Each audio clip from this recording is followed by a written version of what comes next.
പ്രവർത്തകരും പൊങ്കാലയുമായി എത്തിയതോടെ നിരുപാധികം മാപ്പ് പറഞ്ഞിരിക്കുകയാണ് കക്ഷി ഇപ്പോൾ. നസീർ സാറിനെ കുറിച്ചൊക്കെ ഞാൻ നേരിട്ട് കണ്ടിട്ട് പോലില്ല.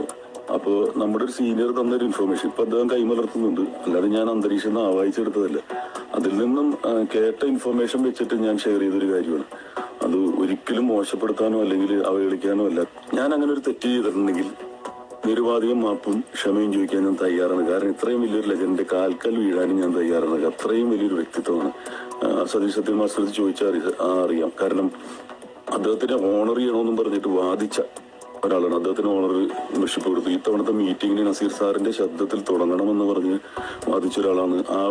അതിന്റെ ഒരു AI ക്രിയേറ്റ് ചെയ്തിട്ടാണ് തുടങ്ങിയത്. അപ്പൊ അങ്ങനെയുള്ള ഒരു വലിയ വ്യക്തിത്വത്തിനെ ഞാൻ ഒരു കാരണവശാലും മനസ്സവാച കർമ്മണ ഒരിക്കലും ഞാൻ ഇങ്ങനൊരു വാർത്തയിൽ വന്ന പോലെ ഞാൻ വേദനിപ്പിക്കാൻ ഉദ്ദേശിച്ചിട്ടുമില്ല, ചിന്തിച്ചിട്ടുമില്ല, എന്നെ കൊണ്ട് പറ്റൂല.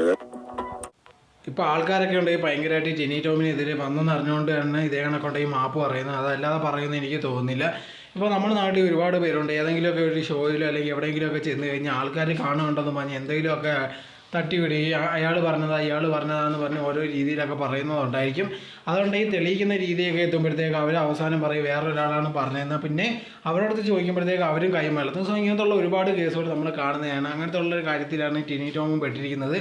സോ ഈ അറിയാത്ത കാര്യങ്ങൾ മാക്സിമം പറയാൻ നിൽക്കും. ഇപ്പോൾ ആരെന്ത് പറഞ്ഞെന്ന് പറഞ്ഞാലും നമുക്കൊരു കാര്യം അറിയത്തില്ലെങ്കിൽ അതൊന്നും നമ്മൾ വിശ്വസിക്കാനോ അല്ലെങ്കിലോ പറയാനോ നിൽക്കരുത്. അല്ലാതെ ഇതേ കണക്കത്തുള്ള ഓരോരോ ഷോയിൽ വന്നിട്ട് തനിക്ക് അറിയാത്ത കാര്യം പോലും ഉണ്ട് ആരോ പറഞ്ഞെന്ന് കേട്ട് വിശ്വസിച്ചിട്ടുണ്ടെങ്കിൽ ഇതേ കണക്ക് പറയാൻ നിന്ന് ഇതേ കണക്കത്തുള്ള പ്രശ്നങ്ങളായിരിക്കും വരുന്നത്.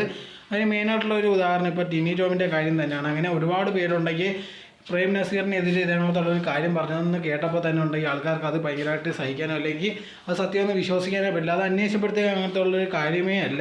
സോ ടിനി ടോമിൻ്റെ അടുത്ത് ചോദിച്ചപ്പോൾ ഇതേ കണക്കുണ്ടെങ്കിൽ ഇദ്ദേഹമാണ് എൻ്റെ അടുത്ത് പറയുന്നതും പറഞ്ഞു. സോ അദ്ദേഹത്തിൻ്റെ അടുത്ത് ചോദിച്ചപ്പോഴത്തേക്ക് അയാൾ പറഞ്ഞ അങ്ങനത്തുള്ള കാര്യങ്ങളെ പറഞ്ഞിട്ടില്ല. ചിലപ്പോൾ പറഞ്ഞാണ് ഇങ്ങനത്തെ ഒരു സിറ്റുവേഷൻ വന്നപ്പോൾ അയാൾക്കും ഇതേ കണക്ക് പണി കിട്ടേണ്ടെന്ന് വിചാരിച്ചിട്ടായിരിക്കും മണിയമ്പിള്ള രാജു ഇതേ കണക്കുണ്ടെങ്കിൽ താൻ അങ്ങനത്തുള്ള കാര്യങ്ങളൊന്നും പറഞ്ഞിട്ടില്ലെന്ന് പറയുന്നത്. പക്ഷേ എന്നാൽ പോലും ഉണ്ടെങ്കിൽ ഇതേ കണക്കത്തുള്ള ഒരുപാട് പേരുണ്ട്. ഇല്ലാത്ത കാര്യങ്ങൾ ഉണ്ടാക്കി പറയുന്ന അങ്ങനെ ഒരുപാട് ആൾക്കാരുണ്ട്.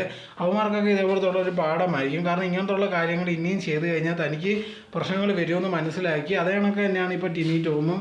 ഇത് ഒരുപാട് പ്രശ്നം ആൾക്കാർ എടുത്തിട്ടുണ്ടെങ്കിൽ ടിനി ടോമിനെ ഭയങ്കരമായിട്ട് ട്രോൾ ചെയ്യും. ഇങ്ങനെ ഒരുപാട് പേര് ഇൻസ്റ്റാഗ്രാമിലോട്ട് അല്ലെങ്കിൽ അല്ലാതെ മെസ്സേജ് അയച്ച് ഇതാണ് ചീത്തവിളിയും വഴക്കൊക്കെ ആയ ഒരു സമയത്താണ് ഇതേ കണക്കുണ്ടെങ്കിൽ താൻ അറിയാതെ പറഞ്ഞു പോയതാണെന്നും പറഞ്ഞ് വന്ന് പറയുന്നത്. അതോടെ തന്നെ ഇതിനകത്ത് ടിനി ടോം പറയുന്നുണ്ട് ഞാനുണ്ടെങ്കിൽ അദ്ദേഹത്തെ ഭയങ്കരമായിട്ട് ബഹുമാനിക്കുന്നുണ്ട്. അദ്ദേഹത്തിന് ആൾക്കാരുണ്ടെങ്കിൽ ഭയങ്കരമായിട്ട് ബഹുമാനിക്കണമെന്ന് ഞാൻ പറയാറുണ്ട്. വേണ്ട കാര്യങ്ങളെല്ലാം ഭയങ്കര പുരസ്കാരം അല്ലെങ്കിൽ ഓർമ്മപ്പെടുത്തുന്ന രീതിയിലുള്ള കാര്യങ്ങൾ ചെയ്യാൻ ഞാനാണ് മുമ്പിൽ നിൽക്കുന്നതെന്നുള്ള കാര്യങ്ങളൊക്കെ പറയുന്നുണ്ട്. പക്ഷേ അതൊന്നും ഇനി പറഞ്ഞിട്ട് കാര്യമില്ല. എന്തെങ്കിലും ഒരു കാര്യം പറയുന്നതിന് മുമ്പ് നോക്കിയും കണ്ട് പറഞ്ഞില്ലെങ്കിൽ ഇതേകണത്തോടെ പ്രശ്നത്തിലായിരിക്കും ചെന്ന് ചാടുന്നത്.